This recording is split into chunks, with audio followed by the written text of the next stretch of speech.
some people, I gotta talk about something real quick if you don't mind. Something near and dear to my heart. This is called, this is an article. It said Texans must repeal in-state tuition for illegal aliens. Texas for Strong Borders urged legislators to change residency requirements for in-state tuition so that U.S.-only citizens are eligible for this benefit. When you talk to groups about solutions to the problem of illegal immigration in Texas and more broadly the United States, we often point to so-called magnets or sanctuary cities for advantages or incentives to attract quote-unquote would-be illegal interest into the visa overstays into our country. Simply put, as long as there are enough initiatives inside to reside in the United States illegally, people will do so.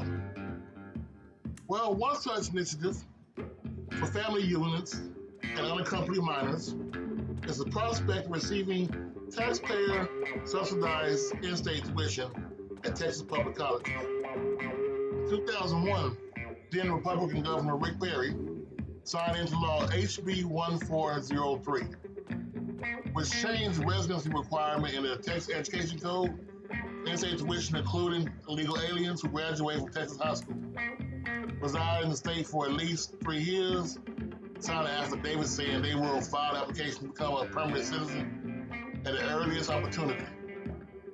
This made Texas the first state in the country to offer in-state tuition benefits to illegal aliens.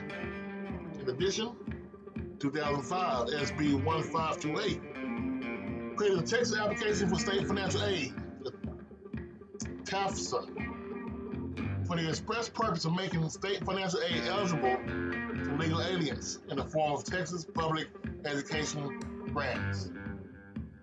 Program Toward Excellence Success, or Texas program, April 2022, U.S. District Judge ruled that HB 1403 violates the Illegal Immigration Reform and Immigrant Responsibility Act of 1996, which states that individuals who do not legally reside in the country should not be eligible for post-secondary education benefits granted on basis of someone lives in the United States. Texas is not the only one that does this. Throughout the country, there are different states that have laws specifically to allow students to qualify for in-state tuition. There are a couple in the South that ban them, but most of them allow some, or they just don't have any on the books to some extent. What does this do? Well, this boosts your college enrollment, as we've seen with Texas and California. Well, California recently have lost more students, but that's a California problem. But the states that allow this, California, the Texas, the Mexico's, the Washington, the Indiana's, Wisconsin's, Minnesota, I'm sorry, they all have big booms in college enrollment. Texas, New Mexico, for instance, have very big booms in HSIs, Hispanic Serving Institutions. This is only brought to the fact that these schools that are in these states give in-state tuition benefits to illegal aliens over U.S. residents. I.e., if I'm from Missouri or Kansas or Virginia, hell, New York, Montana, anywhere in the country, and I want to go to the Texas college, I can't get in-state tuition. Now, yes, the little law says must reside in the state for 3 years. It's on an affidavit saying that you are going to at least apply for residency at your earliest convenience.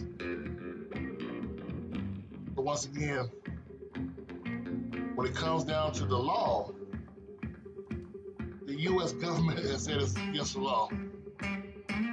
But this is something that Republicans have known for years. They have known about the situation at the border. They've known about things that draw people in. But at the same time, They refuse to make any moves on it because it brings them money. Each one of these students brings in the possibility of bringing $5,500 per year. The additional money that Texas has set aside through the Texas Act, additional $7,000 a year. So each student was bringing in $12,000, and you want to charge them in-state tuition, but it doesn't say what tuition that was. Sure, it could be tuition for the college at hand, which is what also community colleges started doing, giving out free college. But they also look at the 25 schools that Texas has that offer free college. They are becoming HSIs very quickly. This has been pretty much a death knell to the HBCUs in Texas. Because the thing is, you're trying to get more political power, you're trying to get more sway, you have to have the numbers. And to go from a school that was 12,000 about 7 years ago, 8 years ago, now 35,000, you kind of wonder what's going on. So this video is real quick. I mean, if you want to argue with me, go ahead, argue in the comments. But it's just funny. It's a whole saying in the South about creating a problem to have a problem. In 2001, we had the whole, 9/11 thing. The government was doing at the top of their powers. Republican governor, Republican senator, Republican Congress, Republican president. And Rick Perry signed into law Bill HB 143003. And then doubled down with SB 1528. Every 4 years, it has been re-upped by Republicans after Republicans after Republicans while they tell you we need to close the border. I'm not putting bad on one party. I'm just letting you know who was in charge when it happened. My name is Coach Simmons. What do you think we should do?